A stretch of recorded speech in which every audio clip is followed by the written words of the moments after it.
السلام عليكم ورحمة الله وبركاته. بسم الله الحمد لله والصلاة والسلام على رسول الله وعلى آله وأصحابه ومن والاه. رب اشرح لي صدري ويسر لي أمري واحلل عقدة من لساني يفقه قولي. اللهم أعني وسددني واجمع لي بين الصواب والثواب. أما بعد. ቁጥር 268 ከተማሪዎች ለሚመጡ ጥያቄዎች መልስ የሚሰጥበት የዛዱል መዓድ ፈታዋ ነው። ዛሬ ከምናያቸው ጥያቄዎች የመጀመሪያው ሐዲስ አልኩርሲና የነቢያችን ሰለላሁ ዐለይሂ ወሰለም ሐዲስ ልዩነቱ ምንድነው ያብራሩልኝ የሚል ጥያቄ ነው። ሐዲስ አልኩርሲ ሳይሆን ሐዲስ አልቁድሲ ነው የሚባለው። በቃፍ ነው በካፍ ሳይሆን።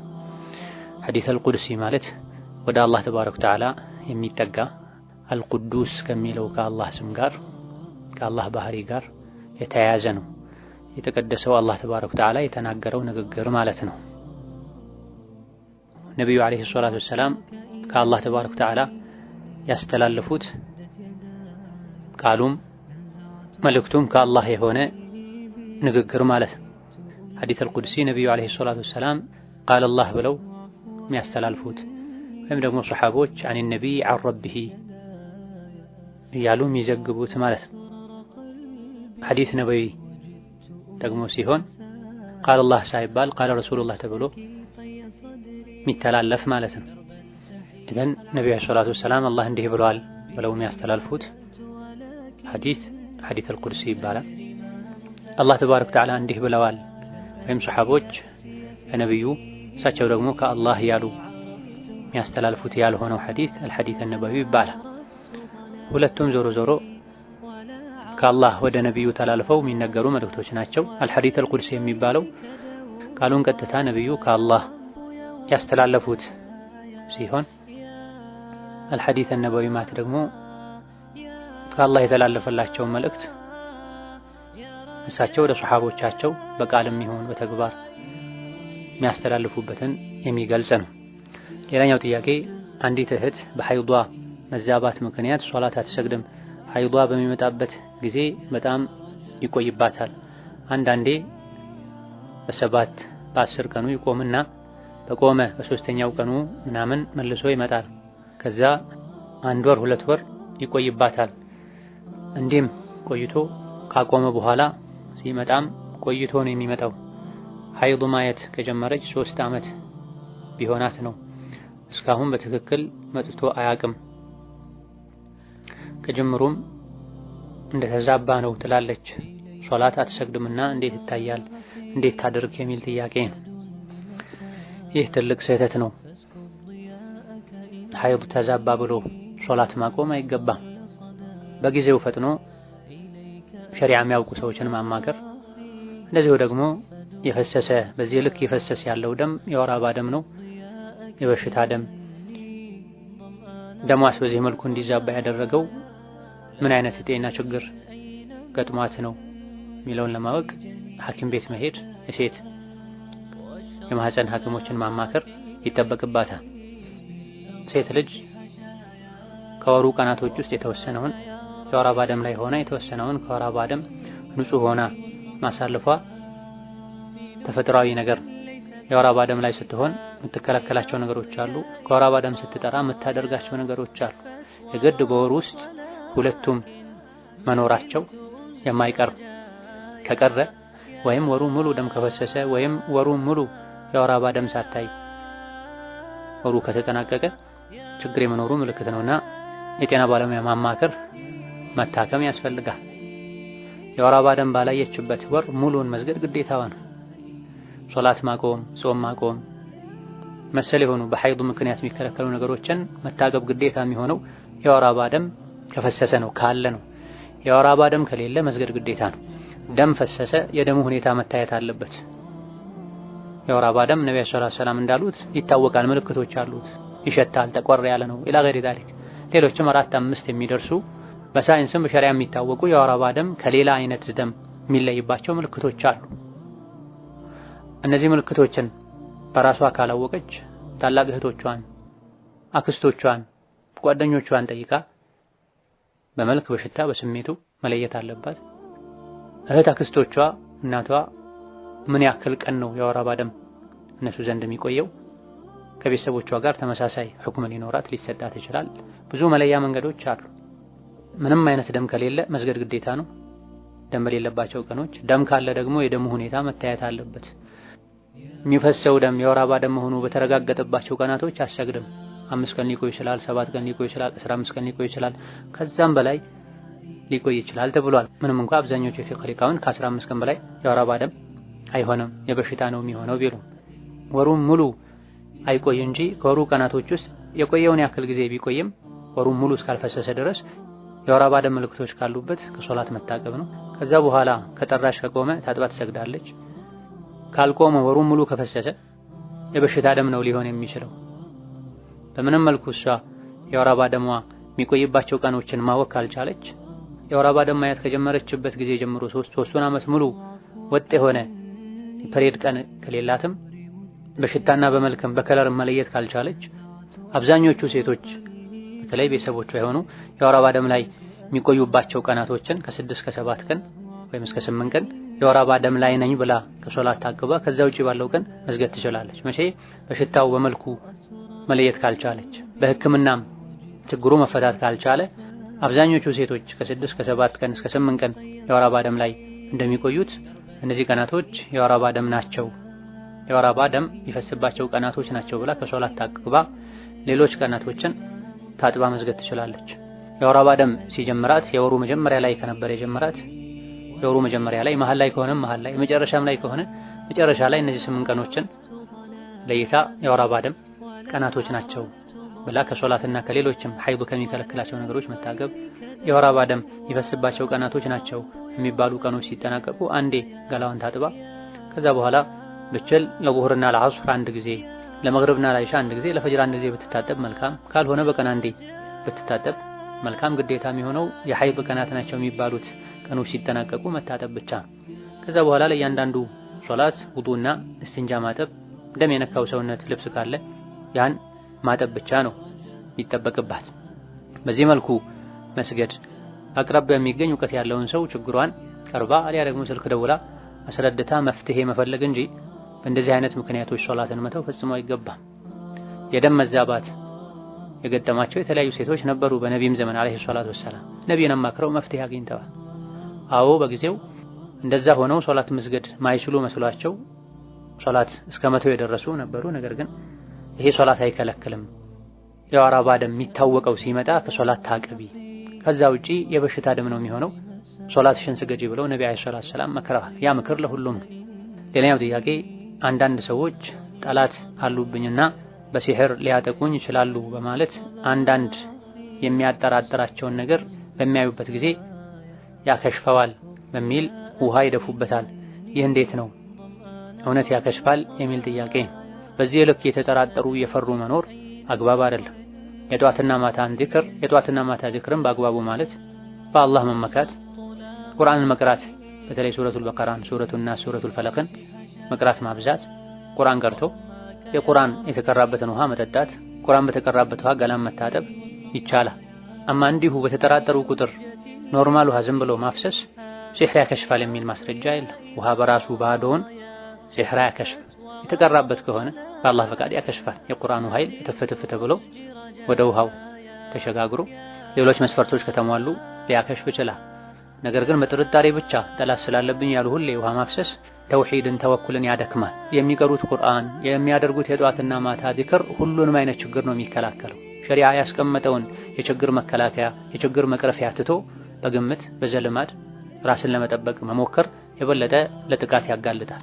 ወአነሁ ካነ ሪጃሉ ሚነል ኢንሲ የዑዱነ ቢሪጃሊን ሚነል ጂን ፈዛዱሁም ረሃቃ። መጠበቂያ ያልሆነ ነገር መጠበቂያ ማድረግ የበለጠ ለአደጋ መጋለጥ መድከም ነው የሚሆነው። የሚያዋጣው ነቢዩ አለይሂ ሰላቱ ወሰላም ያመላከቱን መጠበቂያ የሚሆን ቁርአንን መቅራት፣ ቁል አዑዙ ቢረቢል ፈለቅ፣ ቁል አዑዙ ቢረቢን ናስ። ነቢዩ ሰለላሁ ዐለይሂ ወሰለም ማ ተዐወደ ሙተዐዊዙን ቢሚስሊሂማ ብላ ቁል አዑዙ ቢረቢል ፈለቅና ቁል አዑዙ ቢረቢን ናስን በመቅራት እንደሚገኝ አይነት ጥበቃ የትም ከምንም አይገኝም ብለዋል። በዚህ መቀየር ነው። እነዚህና መሰል የጧትና ማታ ዚክሮችን በእንቅልፍ ሰዓት የሚባሉ ዚክሮችን ለልጆች የሚደረጉ አዝካሮችን ማለትና በዚህ መብቃቃት ነው የሚሻለው። ሌላኛው ጥያቄ መኒ መዲና ከሴት የሚወጣ ፈሳሽ በደንብ ሊገለጥልኝ አልቻለም። ከእንቅልፍ ስንነሳ የምናገኘው ፈሳሽ ቢብራራልን የሚል ጥያቄ ነው። መኒ ሲወጣ የሚታወቅ በንዝረት በደስታ የሚወጣ ፈሳሽ ነው። ወንድም ሴትም ጋር ሊኖር ይችላል። ከዛም በተጨማሪ በሽታው ሊታወቅ ይችላል። ከአሁን ቀደም እዚሁ የፈትዋ ፕሮግራም ላይ ሰፊ ማብራሪያ ተሰጥቶበታል።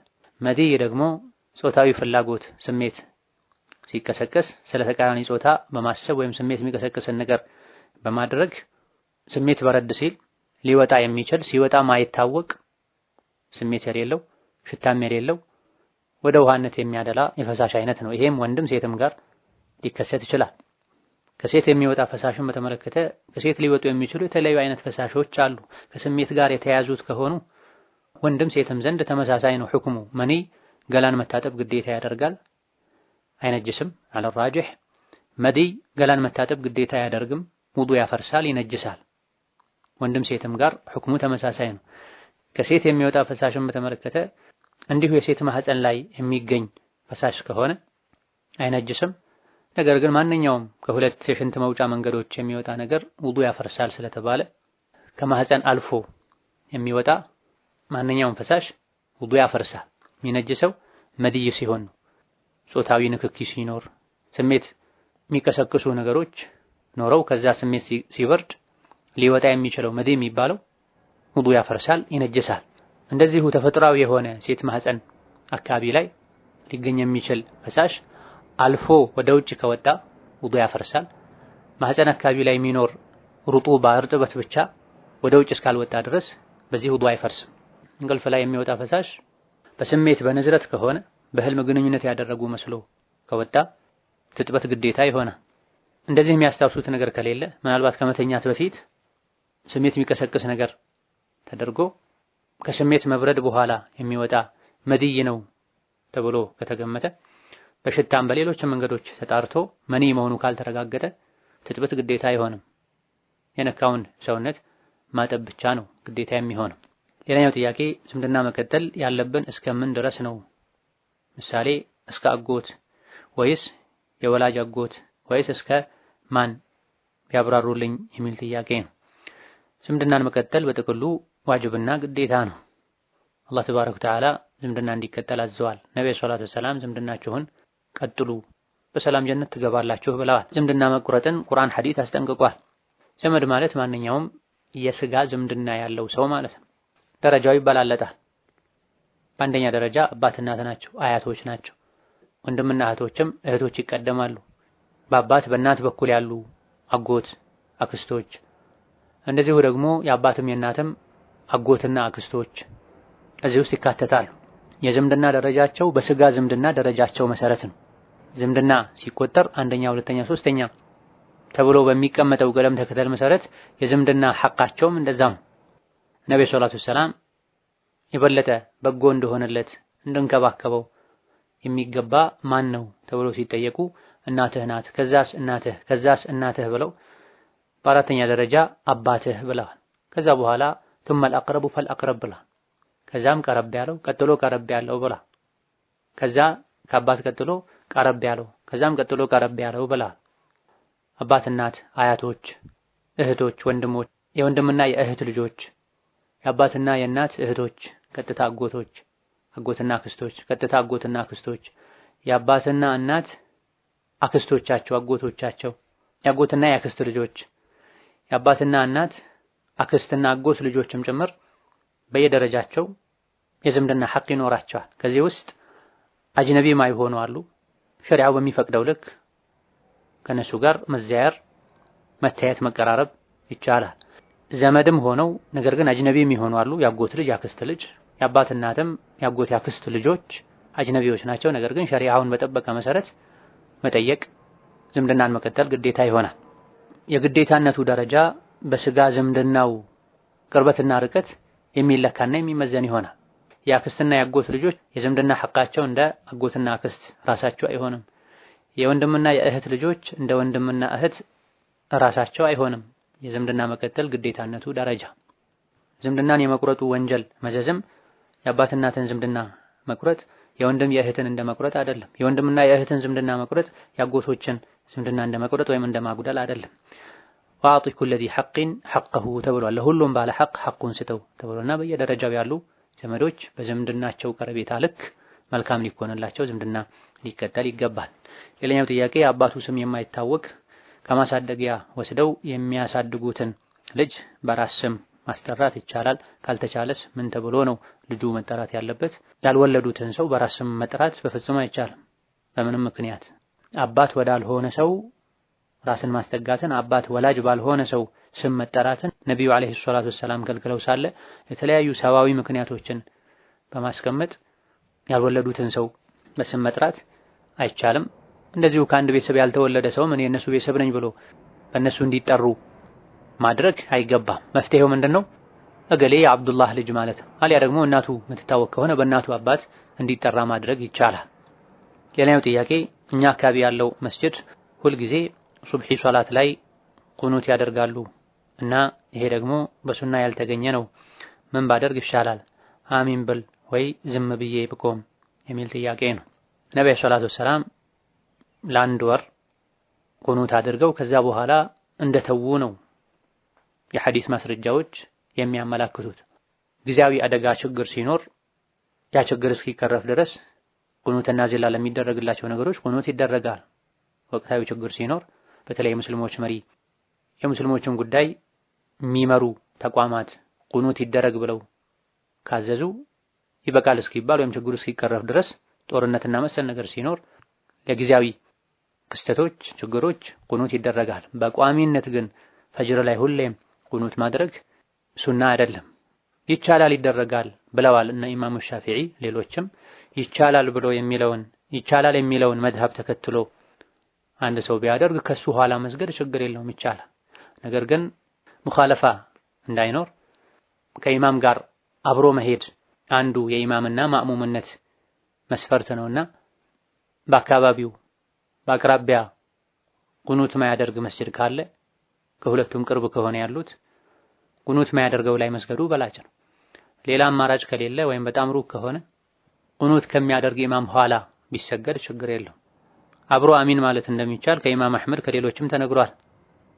ባሰጋጁ መዝሀብ መሰረት የሶላት አካል ነው ብለው እስካደረጉት ድረስ አይ አሚን ሳይባል ዝም ተብሎ ሰሚ አላሁ ሊመን ሐሚዳ ከተባለ በኋላ የሚባለውን ዚክር በረጅሙ እያሉ መቆየትም ይቻላል። በላጩም ይሄ ነው። ዝምም ተብሎ ቢቆም አሚንም ቢባል በዚህ ሶላት አይበላሽ። ዝም ከማለት ይልቅ ሰሚ አላሁ ሊመን ሐሚዳ ከተባለ በኋላ የሚባሉ ረጃጅም ዚክሮች አሉ። ያን ዚክር ሐፍዞ ማለት ነው። አብዛኛውን ጊዜ የፈጅር ቁኑት ላይ የሚደረገው አጭር ዱዓ ነው። ረጋ ተብሎ ሰሚ አላሁ ሊመን ሐሚዳ ከተባለ በኋላ የሚደረገውን ዚክር እስኪያጠናቅቁ ድረስ ቁኑቱ ሊያልቅ ይችላል። ለዚህ ብሎ ሶላተል ጀማዓ መተው ግን አግባብ አይደለም። ሌላኛው ጥያቄ ድምጻችን አውጥተን በምንሰግድበት ጊዜ ቢስሚላህ በውስጥ ማለት አለብን? በማስረጃ ቢያብራሩት በጣም አስፈላጊ ሆኖብኝ ነው፣ ሰው ለማስረዳት ነው የሚል ጥያቄ ነው። በቅርብ ጊዜ ስለዚህም ሰፊ ማብራሪያ የያዘ ጥያቄ ተመልሷል። እሱን ወደ ላይ መለስ ብሎ ፈልጎ ማድመጥ ይቻላል። እንዳጠቃላይ ከድሮ ጀምሮ ኺላፍ ያለበት ጉዳይ ነው። ቢስሚላሂር ረህማኒር ረሂም ጮክ ተብሎ ነው የሚቀራው የሚሉ ሊቃውንት አሉ። ቢስሚላሂር ረህማኒር ረሂም በውስጥ ያለ ድምጽ ተቀርቶ አልሐምዱሊላሂ ረቢል ዓለሚን የሚለው ነው ጮክ ተብሎ መቀራት ያለበት ተብሏል። በመሰረቱ ሁለቱም ያስኬዳል። ነገር ግን ሱናው ነብዩ ሰለላሁ ዐለይሂ ወሰለም፣ አቡበክር፣ ዑመር ሌሎችም ሰሐቦች የነበሩበት ቢስሚላሂር ረህማኒር ረሂምን ጮክ ብለው አይቀሩም ነበር። ነገር ግን ኢማሙ ሻፊዒ ሌሎችም የፊቅህ ሊቃውንት ቢስሚላሂር ረህማኒር ረሂምን ጮክ ብሎ መቅራት ተወዳጅ ነው ስላሉ በዛ መዝሀብ መሰረት ሄዶ የሚሰግድ የሚያሰግድ ሰው ጮክ ብሎ ይቀራል። ሌሎች የፊቅህ ሊቃውንትን መዝሀብ የሚከተል ሰው ደግሞ ቢስሚላሂር ረህማኒር ረሂም የሚለውን ያለ ድምጽ ቀርቶ አልሐምዱሊላሂ ረቢል ዓለሚን ብሎ ጮክ ብሎ መቅራት ይጀምራል። ትክክለኛ ማስረጃዎች አብዛኞቹና ትክክለኛ ማስረጃዎች የሚያጠናክሩት ይሄን ነው። ቢስሚላሂር ረህማኒር ረሂም የሚለውን ያለ ድምጽ መቅራት ነው። አንዳንድ ቢስሚላሂር ረህማኒር ረሂም ተብሎ ጮክ ተብሎ እንደሚቀራ የሚያሳዩ ሐዲሶች ቢኖሩም ሰነዳቸው ያን ያክል ጠንካራ አይደለም፣ ضعيف ናቸው። ከዚህም አንዱ የአቡ ሁረይራ ሐዲስ ነው። ነብዩ ሲሰግዱ እንደነበረው ሰግድላችኋለሁ ብለው አቡ ሁረይራ አብሯቸው የነበሩ ሰዎችን አሰገዱ። ቢስሚላሂር ረህማኒር ረሂምን ቀሩ። ቢስሚላሂር ረህማኒር ረሂምን አቡ ሁረይራ መቅራታቸው በተለይ ሶላቱን ነብዩ ሲሰግዱ እንደነበረው ሰግድላችኋለሁ ከማለታቸው ጋር ነብዩ ቢስሚላሂር ረህማኒር ረሂም ብለው ይጀምሩ ጮክ ብለው ይቀሩ እንደነበረ ያሳያል አሉ። አንድ ሐዲሱ ضعيف ነው። ሲቀጥል ቢስሚላሂር ረህማኒር ረሂምን ጮክ ብለው ነው የቀሩት ወይስ አንዳንዴ ጠጋ ሲባል ጮክ ሳይባል የሚቀራም ነገር እንደሚሰማው ተሰምቶ ነው? ኢህቲማል አለው። ሌሎች ቡኻሪ ሙስሊም የዘገቧቸው ትክክለኛ ሐዲሶች ላይ ነብዩ ሰለላሁ ዐለይሂ ወሰለም ቢስሚላሂር ረህማኒር ረሂምን ጮክ ብለው ይቀሩ እንዳልነበረ አቡበክርም ዑመርም መንገዳቸው ይሄውን ተግባራቸው ይሄው እንደነበረ የሚያሳያልና ጠንካራና ግልጽ ማስረጃዎች የሚያጠናክሩትን ማድረጉ በላጭ ነው። ለዚህም ብሎ ሶላተል ጀማዓን መተው ቢስሚላሂር ረህማኒር ረሂምን ጮክ ብሎ ከሚቀራ ሰው ኋላ አልሰግድም ማለት አግባብ አይደለም።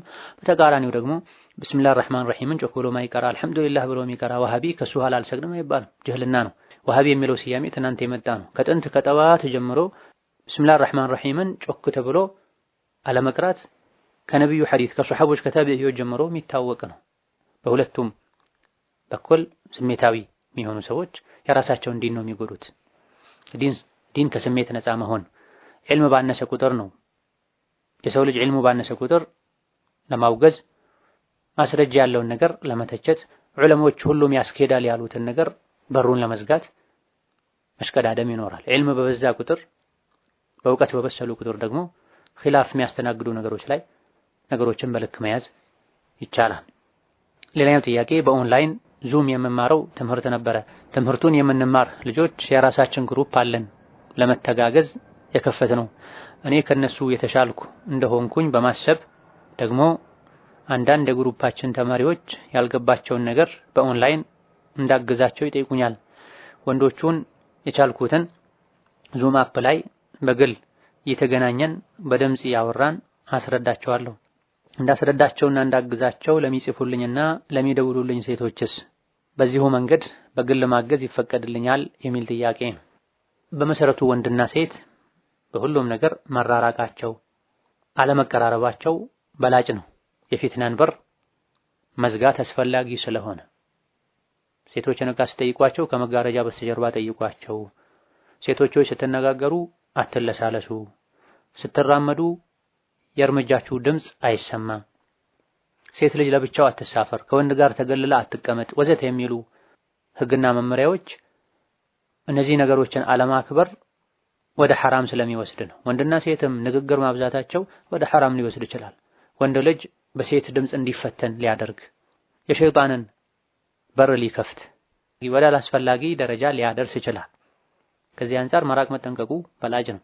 አስፈላጊ ሆኖ ሲገኝ መስፈርቱ ተሟልቶ ወንድ ሴትን ቢያስተምር ችግር የለውም። ሒጃብ እስካለ ድረስ በመሃላቸው ሒጃብ እስካለ ድረስ መጋረጃ እስካለ ድረስ አሊያ ደግሞ እዚህ ጥያቄው ላይ እንደተባለው በርቀት በድምጽ ብቻ እስከሆነ ድረስ ምን ከሌለ በደወሉ በተገናኙ ቁጥር ከርዕስ ወጥቶ መጫወት፣ መቀለድ፣ መሳሳቅ እስከሌለ ድረስ ወንዱ ጋር የምታገኘውን እርዳታ ትምህርት ሴት ጋር ማግኘት እስካልቻለች ድረስ ሴት ጋር ማግኘት እየቻለች አሊያ ደግሞ በመሃላቸው መጋረጃ ሳይኖር ፊት ለፊት የተያዩ ላይቭ ኮል ተደውሎ መታየት ካለ በድምጽ ብቻ ተደዋውሎም ቢሆን ካገናኛቸው ርዕስ ወጥተው መጫወት መቀለድ ካለ በተግባር መጫወት መቀለድ ባይኖርም ወንዱ ስለዛች ሴት ሴቷም ስለ ወንዱ እንዲያስቡ እንዲፈተኑ የሚያደርግ ከሆነ ይሄ ማድረጉ አይቻልም። በተለይ ሁለቱም ወጣቶች ከሆኑ ያላገቡ ከሆኑ ዲናቸው ስስ ከሆነ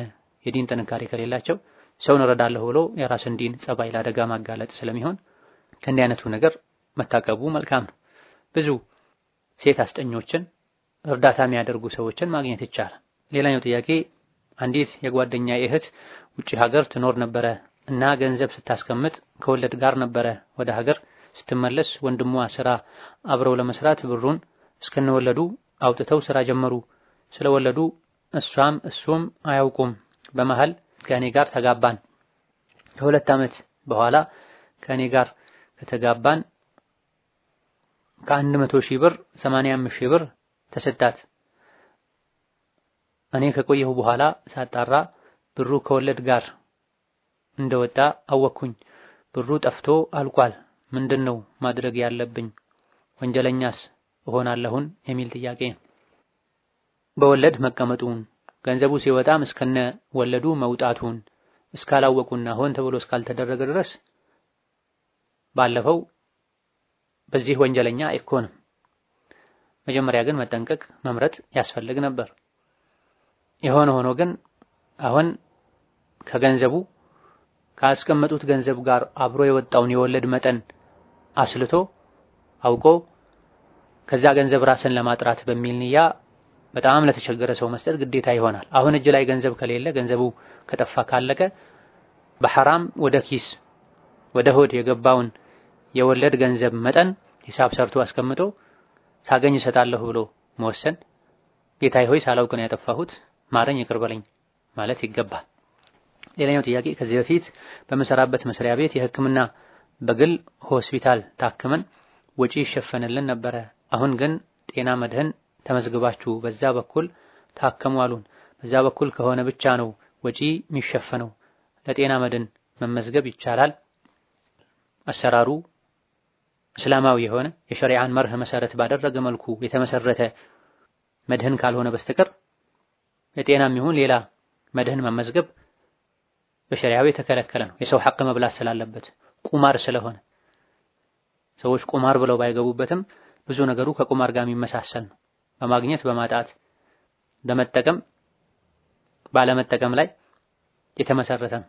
ስለዚህ ሲታመሙ በግል ወጪ መታከም አሊያ ደግሞ የጤና መድን ተመዝግባችሁ እንጂ አይከፈልም የተባለው ብዙ ጊዜ ሰዎች ሳይታመሙ ታምያለሁ ብለው አሊያ ደግሞ ያላወጡትን ያክል ወጪ ድርጅታቸውን ስለሚጠይቁ ተብሎ ሊሆን ስለሚችል ሌላ አስተማማኝ የሆነ መንገድ ተቋሙ እንዲፈጥር ማድረግ፣ ትክክለኛ ደረሰኞችን ማምጣት መሰል የመፍትሄ መንገዶችን መፈለግ።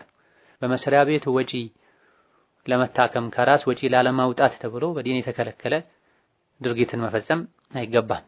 ይሄ በሩራ ደረጃ አይደርስም። መኪና ለመጠቀም መሰል አስገዳጅ ለሆኑ ጉዳዮች ሳይፈልጉት ተገዶ መድን መግባት የሚቻልበት ሁኔታ ሊኖር ይችላል።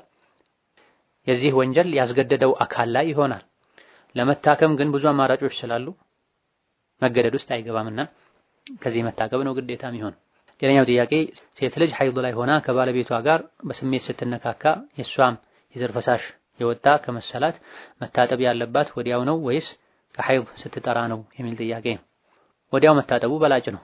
መሀል ላይ ቁርአን ማትቀራ ከሆነ ሳትነካም ቢሆን አቆይታው ከሐይድ ስትጠራ አብራ ብትታጠብ ችግር የለውም። በላጩ ግን ወዲያው መታጠብ ነው። በተለይ ሐይዱ የመጀመሪያ ሰሞን ላይ ከሆነ ሳምንቱ ሙሉ ሳይታጠቡ ከመቆየት ይልቅ ለንጽህናም ጭምር መታጠቡ አስፈላጊ ስለሚሆን ለጀናባው ለራሱ መታጠቡ መልካም።